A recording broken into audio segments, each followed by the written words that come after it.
ಕರ್ನಾಟಕದ ಸರ್ಕಾರಿ ವಸತಿ ಶಾಲೆಗಳ ಪ್ರವೇಶ ದ್ವಾರದಲ್ಲಿ ರಾರಾಜ್ತಾ ಇದ್ದ ಘೋಷವಾಕ್ಯವನ್ನು ಬದಲಾವಣೆ ಮಾಡಲಾಗಿದೆ ಎಂಬ ವಿವಾದ ಈಗ ದೊಡ್ಡ ಸದ್ದು ಮಾಡ್ತಾ ಇದೆ. ಜ್ಞಾನ ದೇಗುಲವಿದು ಕೈಮುಗಿದು ಒಳಗೆ ಬಾ ಎಂಬ ಘೋಷವಾಕ್ಯವನ್ನು ಸಿದ್ದರಾಮಯ್ಯ ಸರ್ಕಾರ ತನ್ನ ಸಿದ್ಧಾಂತದ ಕಾರಣಕ್ಕೆ ಬದಲಾವಣೆ ಮಾಡಿ ಜ್ಞಾನ ದೇಗುಲವಿದು ಕೈಮುಗಿದು ಒಳಗೆ ಬಾ ಅಂತ ಇದ್ದಿದ್ದನ್ನು ಜ್ಞಾನ ದೇಗುಲವಿದು ಧೈರ್ಯವಾಗಿ ಪ್ರಶ್ನಿಸುವಂತ ಬದಲಾವಣೆ ಮಾಡಿ ನಮ್ಮ ಸಂಸ್ಕೃತಿ ಆಚಾರ ವಿಚಾರಗಳ ಮೇಲೆ ದಾಳಿ ಮಾಡುತ್ತಿರುವುದಾಗಿ ಒಂದಿಷ್ಟು ಜನರು ಅರಚಾಡ್ತಾ ಇದ್ದಾರೆ.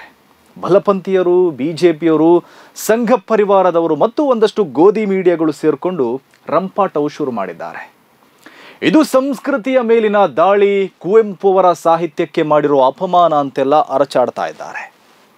ಇವರು ಸುಳ್ಳು ಹೇಳಿ ಜನರ ದಿಕ್ಕು ತಪ್ಪಿಸುವುದಕ್ಕೆ ಈ ಪ್ರಕರಣ ಮತ್ತೊಂದು ಉದಾಹರಣೆ ಅಷ್ಟೇ. ಯಾಕಂದರೆ ಸಂಸ್ಕೃತಿ ವಿಚಾರ ಒಂದು ಕಡೆ ಇರಲಿ, ಆದರೆ ಇದು ಕುವೆಂಪು ಅವರ ಸಾಹಿತ್ಯದ ಸಾಲುಗಳು ಅನ್ನೋದು ಶುದ್ಧ ಸುಳ್ಳು.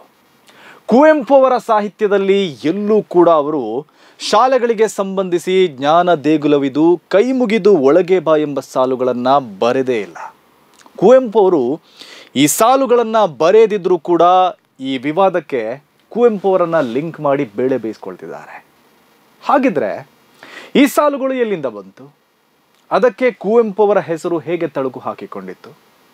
ಹೇಗಂದ್ರೆ ಸರ್ಕಾರಿ ಶಾಲೆಗಳ ಪ್ರವೇಶ ದ್ವಾರದಲ್ಲಿರುವ ಈ ಘೋಷವಾಕ್ಯ ರಚನೆಗೆ ಕುವೆಂಪು ಅವರ ಕವಿತೆಯ ಸಾಲುಗಳಿಂದ ಪ್ರೇರಣೆಯಾಗಿ ತೆಗೆದುಕೊಳ್ಳಲಾಗಿದೆ ಅಷ್ಟೇ.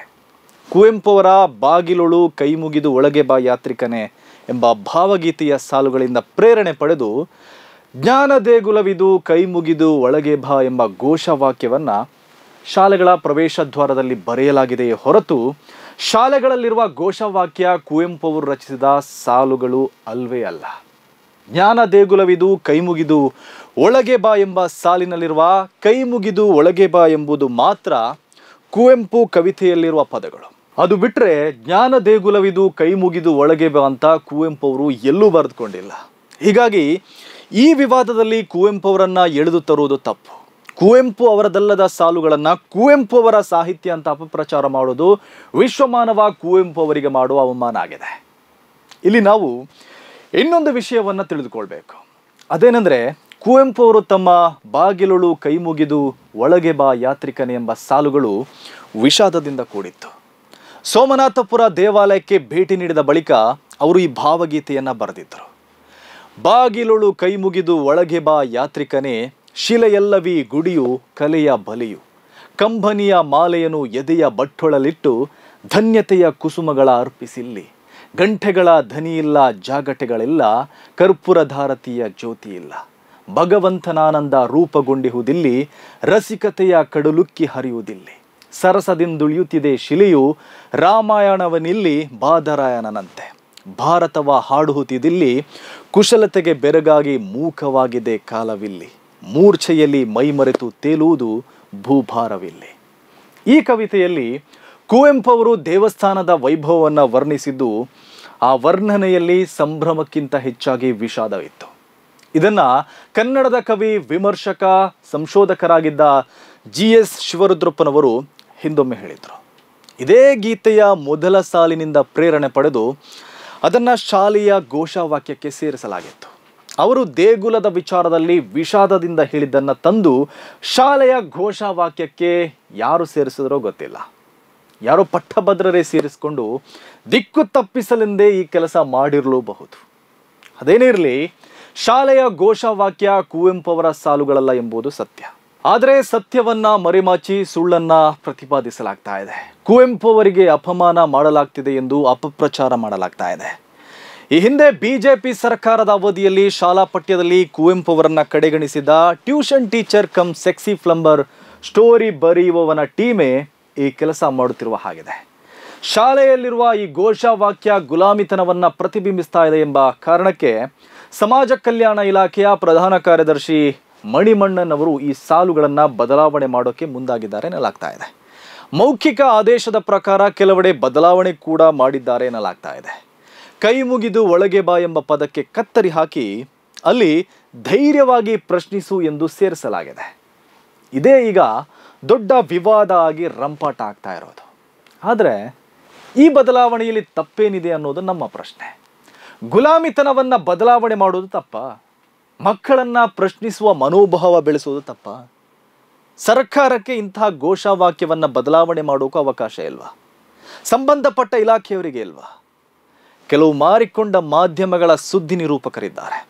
ಅವರು ಹೆಂಗಂದ್ರೆ, ಬಿಜೆಪಿ ಸರ್ಕಾರ ಏನು ಬೇಕಾದರೂ ಮಾಡ್ಬೋದು, ಅದು ಸರಿ, ಹಿಜಾಬ್ ನಿಷೇಧ ಸರಿ, ಮಕ್ಕಳನ್ನ ಶಾಲೆಯಿಂದ ಹೊರಹಾಕಿದ್ದು ಸರಿ, ಶಾಲೆಯಲ್ಲಿ ಒಂದು ಧರ್ಮಕ್ಕೆ ಸೇರಿದ ಧಾರ್ಮಿಕ ಕಾರ್ಯಕ್ರಮ ನಡೆದರೂ ಸರಿ, ಬಿಜೆಪಿ ಏನು ಮಾಡಿದ್ರು ಸರಿ, ಬಿಜೆಪಿಯೇತರ ಸರ್ಕಾರಗಳು ಏನು ಮಾಡಿದ್ರು ತಪ್ಪು. ಅದಕ್ಕೆ ಸಮರ್ಥನೆಯಾಗಿ ಅವರು ದೇಶ, ಧರ್ಮ, ಸಂಸ್ಕೃತಿ, ಆಚಾರ, ವಿಚಾರ ಅಂತ ಬಾಯಿ ಬಡ್ಕೊಳ್ತಾರೆ. ಅರೆ, ಮೋದಿ ಅವರು ಗುಲಾಮಿತನ ಅಂತೇಳಿ ಎಷ್ಟು ಬದಲಾವಣೆಗಳನ್ನ ಮಾಡಿಲ್ಲ? ದೆಹಲಿಯ ಐತಿಹಾಸಿಕ ರಾಜಪಥವನ್ನ ಗುಲಾಮಿತನ ಅಂತೇಳಿ ಕರ್ತವ್ಯ ಪಥ ಮಾಡ್ತಾರೆ. ರಸ್ತೆಗೆ ಇಡಲಾಗಿದ್ದ ಹಿಂದೂಸ್ತಾನದ ಚಕ್ರವರ್ತಿ ಔರಂಗಜೇಬ್ ಹೆಸರನ್ನ ಕಿತ್ತು ಹಾಕಿದ್ದಾರೆ. ಹೀಗಿರುವಾಗ ಸಿದ್ದರಾಮಯ್ಯನವರು ಕೈಮುಗಿಯನ್ನು ಗುಲಾಮಿತನವನ್ನ ತೆಗೆದು ಪ್ರಶ್ನಿಸು ಎಂಬ ಪ್ರಜಾಪ್ರಭುತ್ವದ ಸಾಲನ್ನ ಸೇರಿಸಿದ್ರೆ ಅದು ಹೇಗೆ ತಪ್ಪಾಗುತ್ತೆ? ಶಾಲೆ ಅನ್ನೋದು ಜ್ಞಾನ ದೇಗುಲ ಅನ್ನೋದೇನೋ ಸತ್ಯ. ಹಾಗಂತ ಅದು ದೇಗುಲವೇ ಅಲ್ಲ ಕಣ್ರು. ಏನೋ ಅಲಂಕಾರಕ್ಕೆ ಜ್ಞಾನ ದೇಗುಲ ಅಂದ್ಬಿಟ್ರೆ ಅದನ್ನ ದೇವಸ್ಥಾನ ಅಂತಾನೋ, ಮಸೀದಿ ಅಂತಾನೋ, ಚರ್ಚ್ ಅಂತಾನೋ, ಬಸದಿ ಅಂತಾನೋ ಭಾವಿಸ್ಬೇಕಾಗಿಲ್ಲ. ಅದಕ್ಕೆ ಕೈ ಮುಗಿಬೇಕಾಗಿಯೂ ಇಲ್ಲ. ಇಲ್ಲಿ ಪೂಜೆಯೂ ಬೇಕಾಗಿಲ್ಲ, ನಮಾಜೂ ಬೇಕಾಗಿಲ್ಲ, ಪ್ರಾರ್ಥನೆಗಳೂ ಬೇಕಾಗಿಲ್ಲ. ಜ್ಞಾನ ದೇಗುಲದಲ್ಲಿ ಜ್ಞಾನಾರ್ಜನೆ ಆಗಬೇಕಾಗಿದೆ ಹೊರತು ಅಲ್ಲಿ ಅಜ್ಞಾನವನ್ನ ಮೂಡಿಸುವ ಕೆಲಸಗಳಾಗಬಾರದು. ಜ್ಞಾನ ದೇಗುಲದಲ್ಲಿ ಮಕ್ಕಳಲ್ಲಿ ವೈಚಾರಿಕತೆ, ವೈಜ್ಞಾನಿಕ ಮನೋಭಾವ ಬೆಳೆಸಬೇಕೇ ಹೊರತು ಮಕ್ಕಳನ್ನ ಅಲ್ಲಿ ಗುಲಾಮಗಿರಿಗೆ ನೂಕಬಾರದು. ಗುಲಾಮಗಿರಿಯ ಪಳಿಯುಳಿಕೆಯಲ್ಲಿ ಅವರನ್ನ ಬಂಧಿಸಬಾರದು. ಆದರೆ ನಮ್ಮ ಶಾಲೆಯಲ್ಲಿಯೇ ನಾವು ಘೋಷವಾಕ್ಯಗಳ ಮೂಲಕ ಅದೇ ಗುಲಾಮಗಿರಿಯಲ್ಲಿಟ್ಟಿದ್ದೇವೆ. ಆ ವಿಕೃತಿಗೆ ಸಂಸ್ಕೃತಿ ಅಂತ ಬೇರೆ ಹೇಳ್ತಾ ಇದ್ದೇವೆ. ಇಲ್ಲಿ ಹೆಂಗಂದ್ರೆ, ಆರ್ಯನ್ನರ ವೈದಿಕ ಸಂಸ್ಕೃತಿ ಏನಿದೆಯೋ ಅದನ್ನೇ ಈ ದೇಶದ ಸಂಸ್ಕೃತಿ ಅಂತ ಲೇಬಲ್ ಮಾಡಲಾಗ್ತಾ ಇದೆ. ಕೈ ಮುಗಿಯೋದು, ಕಾಲಿಗೆ ಬೀಳೋದು, ಇನ್ನೇನೋ ಒಂದಿಷ್ಟು ಕಟ್ಟುಪಾಡುಗಳನ್ನ ಈ ದೇಶದ ಸಂಸ್ಕೃತಿ ಅಂತ ಬಿಂಬಿಸಲಾಗ್ತಾ ಇದೆ. ಸತ್ಯ ಏನಂದ್ರೆ, ಇದ್ಯಾವುದೂ ಈ ನೆಲದ ಸಂಸ್ಕೃತಿ ಅಲ್ಲ. ಇದೆಲ್ಲ ಮೇಲು ಕೀಳಿನ ಶೋಷಣೆಯ ಗುಲಾಮಗಿರಿಯ ಸಂಕೇತಗಳಾಗಿವೆ. ಮೇಲ್ವರ್ಗದವರ ಮುಂದೆ ಕೆಳವರ್ಗದವರು ಕೈ ಮುಗಿದು ನಿಲ್ಬೇಕಾಗಿತ್ತು, ಅವರ ಕಾಲಿಗೆ ಬೀಳ್ಬೇಕಾಗಿತ್ತು, ಅವರ ಪಾದಕ್ಕೆ ಶರಣಾಗಬೇಕಾಗಿತ್ತು. ಅದನ್ನೇ ಇವರು ಸಂಸ್ಕೃತಿ ಅಂತ ಹೇಳ್ತಾರೆ. ಆದರೆ ಜ್ಞಾನ ದೇಗುಲಗಳಲ್ಲಿ ಇವರ ಗುಲಾಮಗಿರಿಯ ಸಂಸ್ಕೃತಿಗಳು ಬೇಕಾಗಿಲ್ಲ. ಶಾಲೆ ಎಲ್ಲ ವರ್ಗದ ಜನರು ಕಲಿಯುವ ಜಾಗ. ಅದಕ್ಕೆ ಅವಕಾಶ ಮಾಡಿಕೊಟ್ಟಿರುವುದು ನಮ್ಮ ಸಂವಿಧಾನ. ಶಿಕ್ಷಣ ಕಡ್ಡಾಯ ಆಗಿದ್ದರಿಂದ ನಮಗೆ ಇಲ್ಲಿ ಕಲಿಯುವ ಅವಕಾಶ ಸಿಕ್ಕಿದೆ, ಪ್ರಶ್ನಿಸುವ ಅವಕಾಶ ಸಿಕ್ಕಿದೆ. ಇದೇ ನೋಡಿ ಕೆಲವರ ಬುಡವನ್ನು ಅಲ್ಲಾಡಿಸ್ತಾ ಇರೋದು. ಕೆಳವರ್ಗದ ಜನರು ಕಲಿಯೋದು, ಪ್ರಶ್ನಿಸೋದು ಪಟ್ಟಭದ್ರರಿಗೆ ಸಹಿಸೋಕೆ ಆಗಲ್ಲ. ಹಾಗಾಗಿ ಧೈರ್ಯವಾಗಿ ಪ್ರಶ್ನಿಸು ಎಂಬ ಘೋಷವಾಕ್ಯಕ್ಕೆ ಅವರು ಉರಿದು ಬಿದ್ದಿದ್ದಾರೆ. ಅವರಷ್ಟೇ ಉರಿದು ಬಿದ್ದರೂ ಸರಿ, ಸರ್ಕಾರ ಮಣಿಯಬಾರದು. ಆ ಘೋಷವಾಕ್ಯವನ್ನ ಬದಲಾವಣೆ ಮಾಡಲೇಬೇಕು. ಇನ್ಮುಂದೆ ಜ್ಞಾನ ದೇಗುಲದಲ್ಲಿ ಧೈರ್ಯವಾಗಿ ಪ್ರಶ್ನಿಸುವ ಎಂಬ ಘೋಷವಾಕ್ಯ ಮೊಳಗಬೇಕು. ಆ ಘೋಷಣೆಗಳ ಮೂಲಕ ದುಷ್ಟಕೂಟಗಳು ಮತ್ತು ಪಟ್ಟಭದ್ರರನ್ನ ಮುಖಾಮುಖಿಯಾಗಿಸಬೇಕು. ಅದರಿಂದ ಗುಲಾಮಿತನಗಳು ಮರೆಯಾಗಿ ಪ್ರಜಾಪ್ರಭುತ್ವ ಮತ್ತಷ್ಟು ಪ್ರಬಲವಾಗಿ ನೆಲೆ ನಿಲ್ಲಬೇಕು.